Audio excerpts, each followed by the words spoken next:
Nous sommes à l'hôpital de Villeneuve-Saint-Georges en région parisienne.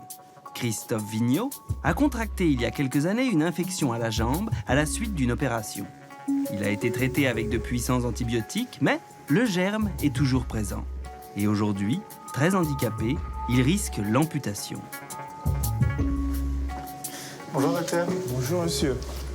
Il a rendez-vous avec le docteur Patet, infectiologue, pour faire le point sur sa situation. Pour l'instant, il est dans une impasse à partir du moment où les traitements classiques utilisés n'ont permis aucune efficacité thérapeutique. C'est pas tellement de la lassitude, c'est surtout de l'inquiétude. Et puis l'inquiétude, ça peut aussi assez vite tourner au désespoir, quoi. Le docteur Patet compte de plus en plus de patients dans cette situation.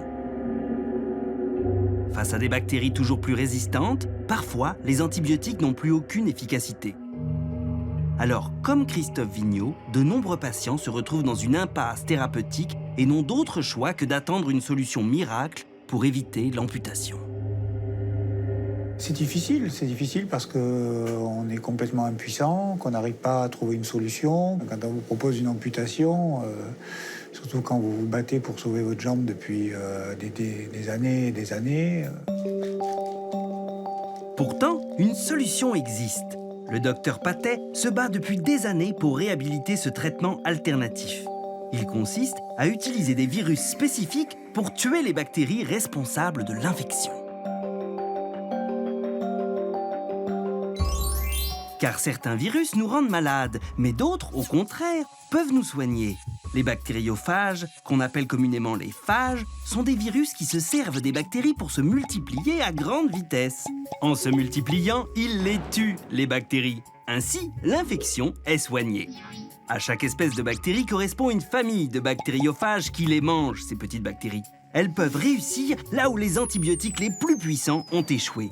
On appelle ce traitement la phagothérapie, car phago en grec veut dire manger. Problème, ce traitement, qui repose sur l'utilisation de virus, ne correspond pas aux critères actuels d'autorisation du médicament en Europe. En France, pour le moment, bien qu'il ait fait ses preuves par le passé, il n'est pas autorisé du tout, au grand regret du docteur Patet. Voilà, tout ça, ce sont des dossiers de patients, des dizaines de contacts, de gens un peu désespérés, souhaitant essayer de bénéficier de ce traitement. La phagothérapie, c'est aussi une forme d'espoir, quoi. C'est pouvoir arriver à trouver une solution pour sauver un membre. Et c'est pas anodin comme possibilité. C'est en France, à l'Institut Pasteur, qu'un chercheur, Félix Derel, découvre les bactériophages il y a plus d'un siècle, bien avant les antibiotiques donc. Pendant plusieurs décennies, les chercheurs de l'Institut travaillent sur la phagothérapie qui se développe en France et dans le monde. Mais l'efficacité des antibiotiques et leur facilité d'utilisation ont raison de ce traitement qui tombe dans l'oubli. Les recherches sur les bactériophages ainsi que leur production s'arrêtent. Mais, devant les limites des antibiotiques, voilà que les recherches reprennent. Depuis 2006, Laurent Debarbieux, chargé de recherche à l'Institut Pasteur, travaille à nouveau sur la phagothérapie. Et dans une chambre réfrigérée, il conserve encore quelques traces de ce précieux passé. Alors ici, on a en fait des solutions de bactériophages qui ont été préparées dans les années 50, 60, 70 par différentes personnes à l'Institut Pasteur. Au début du XXe siècle, il n'y a pas de traitement antibactérien spécifique. Il faut bien comprendre que la découverte des bactériophages a été une avancée extrêmement importante dans les soins qu'on pouvait apporter aux patients qui étaient infectés par différentes bactéries. Et pour trouver des bactériophages, il ne faut pas aller bien loin. Il suffit de prélever des échantillons d'eau d'égout. Berk. Dans l'environnement, il y a des millions et des milliards de bactériophages. Ils sont présents partout où il y a des bactéries. Et en effet, les eaux d'égout sont très riches en bactéries. C'est pourquoi on va rechercher les bactériophages dans cet environnement-là.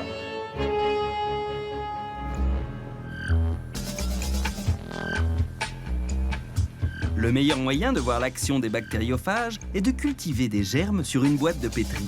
Après quelques heures, la surface devient opaque sous l'effet de la multiplication des bactéries. On dispose alors des gouttes contenant des bactériophages Et quelques heures plus tard... Chaque surface sur laquelle nous avons déposé une goutte de bactériophage, on voit qu'il y a une destruction complète des bactéries. À chaque fois qu'un bactériophage va rencontrer une bactérie, il va pouvoir l'infecter et cette infection aboutit la plupart du temps à la destruction de la bactérie. Si on multiplie cet événement un grand nombre de fois vis-à-vis des populations bactériennes qu'on peut retrouver sur un site infectieux, comme une plaie infectée, on va s'apercevoir que les bactériophages vont permettre de détruire la quasi-totalité des bactéries, si ce n'est la totalité des bactéries présentes sur le site infectieux. Bonjour Perrine.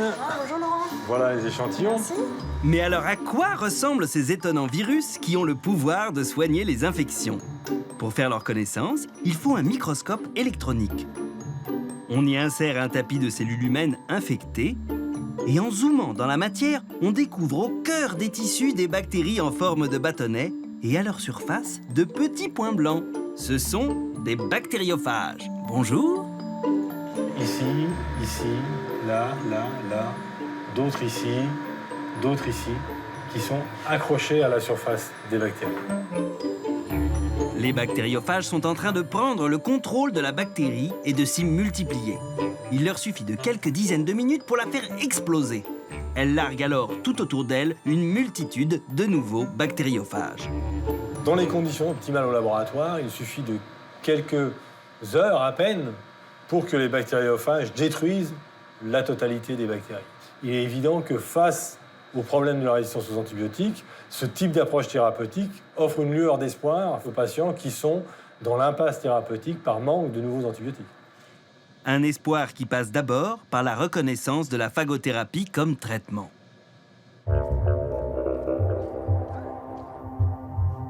C'est le combat de Jérôme Gabard, dirigeant d'une start-up en région parisienne.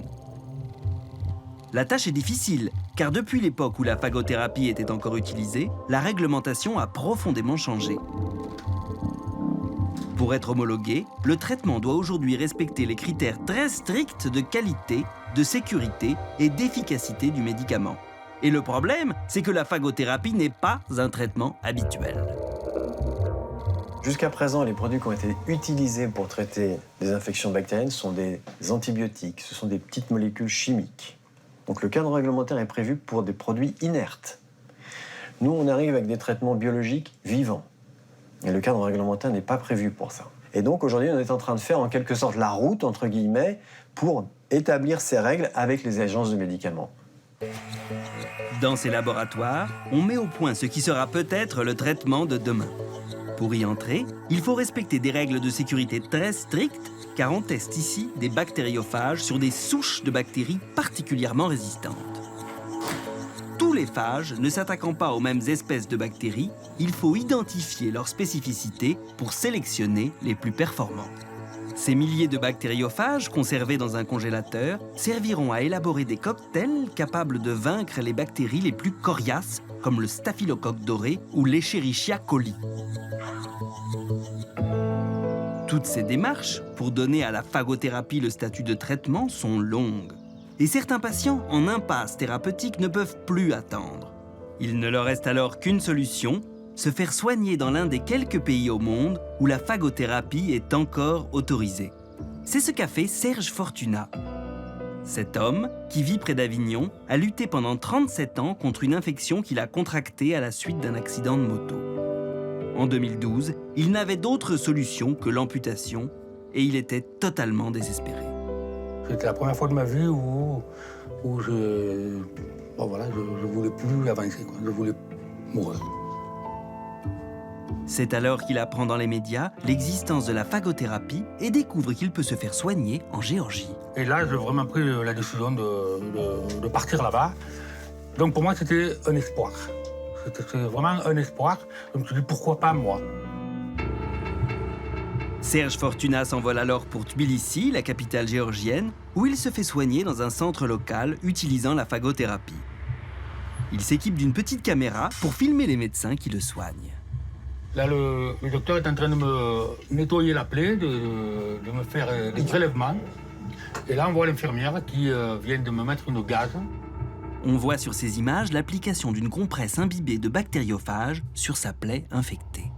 On referme le pansement et chaque jour, on renouvelle l'opération. On a renouvelé l'opération pendant 20 jours. Et de jour en jour, on voit cette plaie qui se referme petit à petit. Les berges qui se rapprochent à une vitesse extraordinaire. Quelques mois plus tard, son médecin ne peut que constater la guérison de sa jambe. Il n'y a même plus d'infection. La dernière fois, je l'ai vu, il persistait. C'était un peu inflammatoire. Alors là, il n'y a plus rien, quoi. Je veux dire... Serge Fortuna devient donc un fervent défenseur de la phagothérapie. Il réalise un film sur le sujet et crée un site internet racontant son histoire.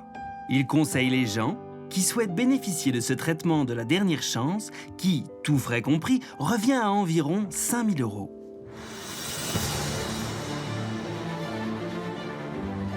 Avant que la phagothérapie ne soit autorisée en France, il faudra d'abord la tester sur l'homme. Et pour cela, il faudra produire des phages à grande échelle. C'est précisément le savoir-faire de Clean Cells, un établissement pharmaceutique situé en Vendée. Audrey Larieux est responsable de production.